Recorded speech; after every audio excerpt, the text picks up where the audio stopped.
Bonsoir nos chers abonnés, nous sommes jeudi 6 janvier 2022. Bienvenue dans cette actualité, mais avant les titres du journal. Tribunal militaire de Conakry, un collectif d'avocats appelle à la reprise des audiences criminelles. Détails à suivre. Soupçon de détournement à la chambre de commerce. Le groupe organisé des hommes d'affaires réclame un audit. Une déclaration à suivre dans ce journal. À Sigiri, un homme arrêté pour viol, suivi de grossesse sur sa fille adoptive. Détails à suivre. D'autres actualités non titrées viendront compléter ce journal. Une fois encore, bienvenue à tous. Hôpital. Comme annoncé en titre, l'attente est devenue de trop pour les avocats des militaires et civils poursuivis devant le tribunal militaire permanent de Conakry. Arrêtés et placés en détention préventive depuis 2019 pour certains et 2020 pour d'autres. Ces personnes sont poursuivies pour des faits de vol aggravé, complot, incitation à commettre des contraires au devoir et à la discipline, révolte, désertion et rébellion. Le collectif des avocats qui les défendit constatait avec regret et amertume le renvoi sans date de leur procès. Rappelle que tout citoyen en conflit avec la loi pénale a droit à un procès juste et équitable, tenu dans un délai raisonnable. Ces avocats appellent à la reprise des audiences criminelles devant le tribunal militaire permanent de Conakry afin que justice soit rendue dans ce dossier. Ils se sont fait entendre à travers une déclaration que je vous propose d'écouter. Déclaration. Le collectif des avocats chargés à la défense des militaires et civils poursuivis devant le tribunal militaire permanent de Conakry est placé en détention provisoire depuis 2019 pour les uns et 2020 pour les autres pour les faits qualifiés de vol aggravé, complot, incitation à commettre les actes contraires au devoir et à la discipline, révolte, désertion et rébellion. Constate avec regret et amertume le renvoi sans doute de leur procès en particulier et la non-tenue des procès criminels devant le tribunal militaire permanent de Conakry en général. Pendant ce temps, plusieurs militaires et civils croupissent dans les prisons en attente d'ouverture de leur procès. En effet, les débats au fond qui étaient déjà très avancés dans le tout premier dossier ont été brusquement interrompus en mars 2020 pour cause de Covid-19. Depuis lors, le dossier n'a plus été appelé à l'audience publique. Pourtant, depuis le 15 juillet 2020, Monsieur le ministre de la Justice, garde des Sceaux, d'alors avait ordonné la reprise immédiate de toutes les audiences sur toute l'étendue du territoire guinéen. Et c'est à compter du 20 juillet 2020. En dépit de cette instruction ministérielle, contrairement à d'autres justiciables, nos clients n'ont pas eu la chance de reprendre le chemin des audiences. Alors qu'ils sont privés de leur liberté, c'est en dépit de la résomption d'innocence. Or, tout citoyen en conflit avec la loi pénale a droit à un procès juste et équitable, tenu dans un délai raisonnable dans lequel le droit de la défense est garanti. Article préliminaire du Code de procédure pénale. À la faveur du changement intervenu à la tête du parquet militaire de Conakry, le collectif des avocats chargés de la défense des personnes mises en cause souhaite vivement la reprise des audiences criminelles devant le tribunal militaire permanemment à Conakry, afin que justice soit rendue conformément à la loi. Hôpital. C'est une déclaration caustique que le groupe organisé des hommes d'affaires de Conakry, GOA, a décidé de rendre public ce jeudi 6 janvier 2022, hormis des soupçons de détournement dénoncés à mots couverts. Chérif Mohamed Abdallah Aïdara et ses pairs de GOA ne digèrent toujours pas le comportement de certains opérateurs économiques guinéens, qui, au-delà de leur soutien affiché au troisième mandat d'Alpha Condé, ont confié leur langue au chat quand les commerçants subissaient le martyre. Dans la déclaration qui suit, le GOA exhorte le CNRD à diligenter un audit approfondi à la Chambre de commerce. Déclaration du GOA. Au regard du rôle déterminant du secteur privé dans la relance de l'économie nationale, le GOA considère que le renouvellement du bureau de la présidence de la Chambre de commerce est une tâche urgente que le CNRD doit inscrire dans ses priorités. Pour ce faire, et dans l'objectif de poser des actes positifs et durables, il importe de commencer, avant toute autre action, par l'organisation d'un audit approfondi et clair.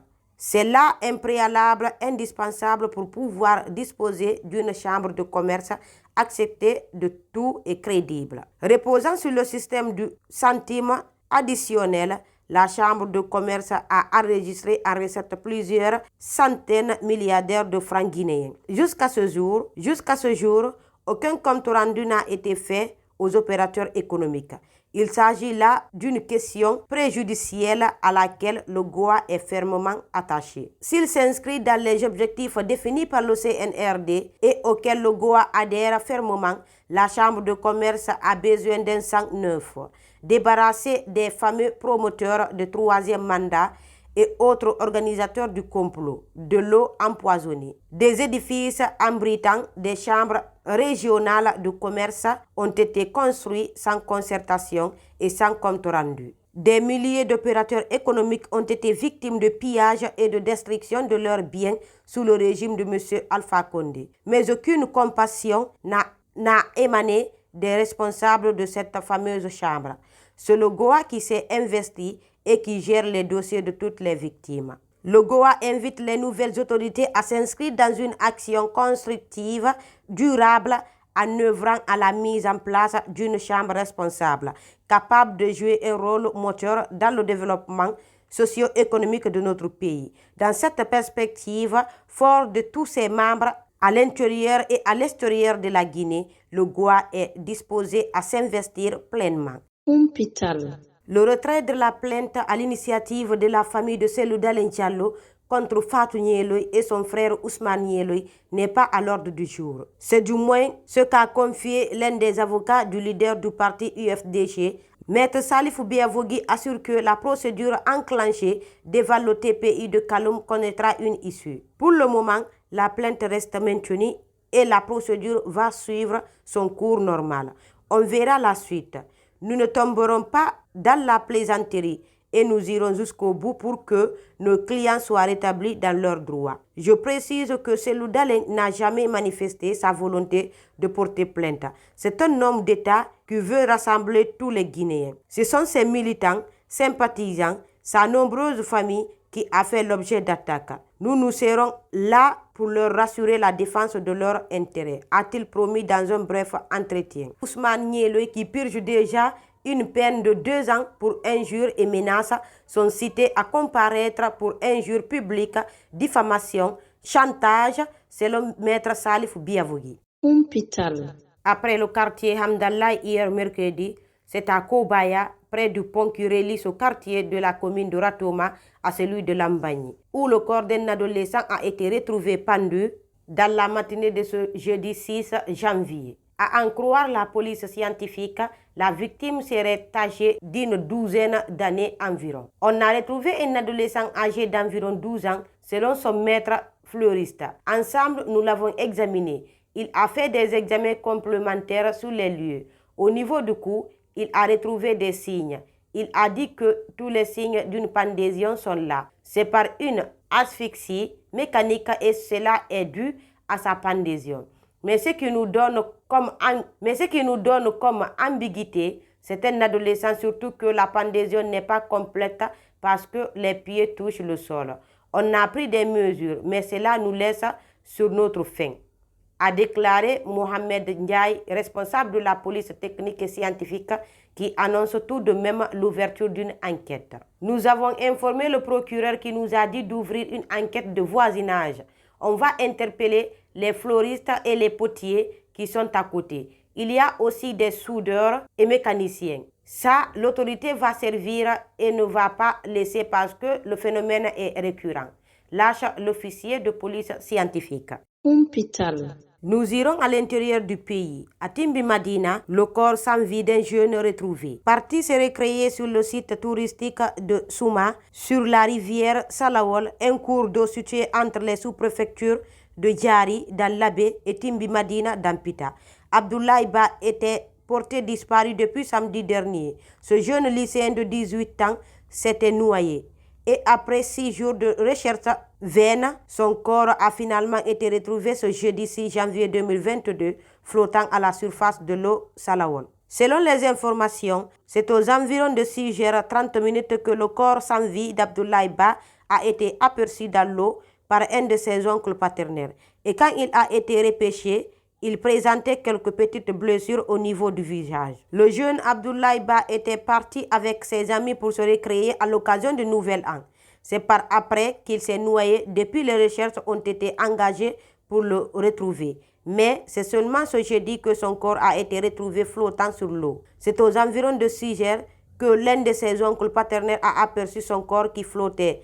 Il était dans tous ses habits. Son corps n'avait pas commencé à se décomposer. Tous ses membres aussi étaient au complet. Seulement, lorsque son corps a été retiré de l'eau, on a constaté quelques petites blessures au niveau de son visage, a expliqué Abdoulaye Kourou Baldé, un citoyen de Kourou dans la sous-préfecture de Timbi Madina.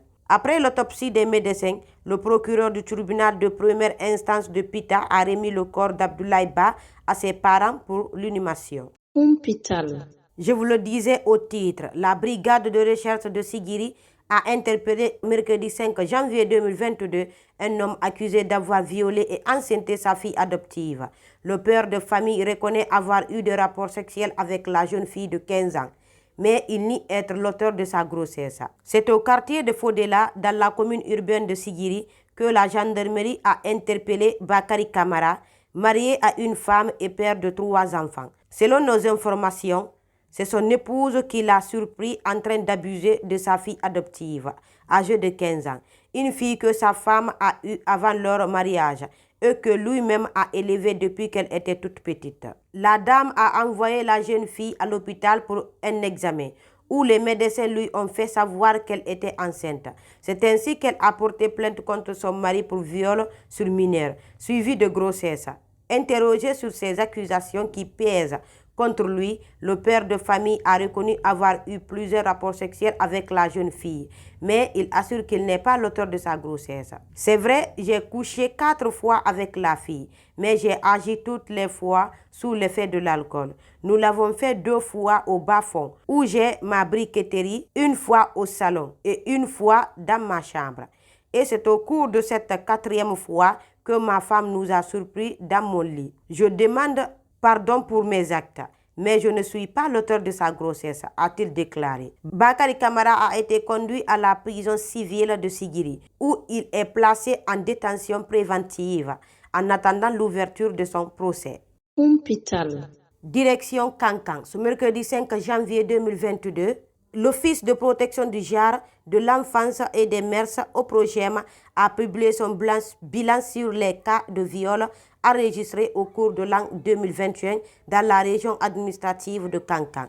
Et selon les statistiques, 34 cas de viol ont été recensés du 1er janvier au 31 décembre 2021 dans cette région de la Haute-Guinée.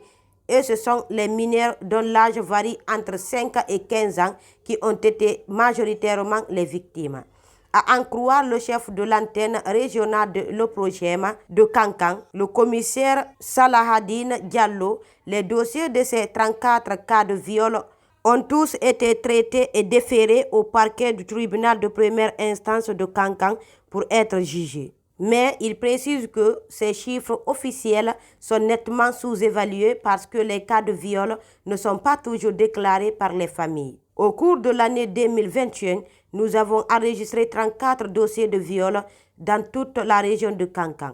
Majoritairement, ce sont les mineurs dont l'âge varie entre 5 à 10 ans et 15 ans. À travers les différentes sensibilisations que nous faisons dans les médias, les citoyens ont compris qu'il ne faut pas savoir et croiser les bras devant un cas de viol. Donc, dès qu'il y a viol, ils dénoncent. Ils viennent à notre service où ils contactent les ONG ou l'action sociale. Mais il faut reconnaître que ce n'est pas seulement les 34 cas. Il y a d'autres qui ne sont pas dénoncés, a indiqué le commissaire Salahadine Diallo. Très souvent en Guinée, le règlement à l'amiable est toujours privilégié par les familles quand un viol survient.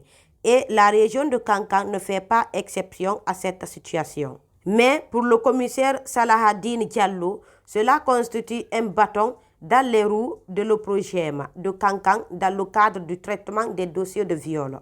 On rencontre beaucoup de difficultés puisqu'on est dans une région où les gens aiment beaucoup que les choses soient traitées à l'amiable, alors que le viol est un acte criminel.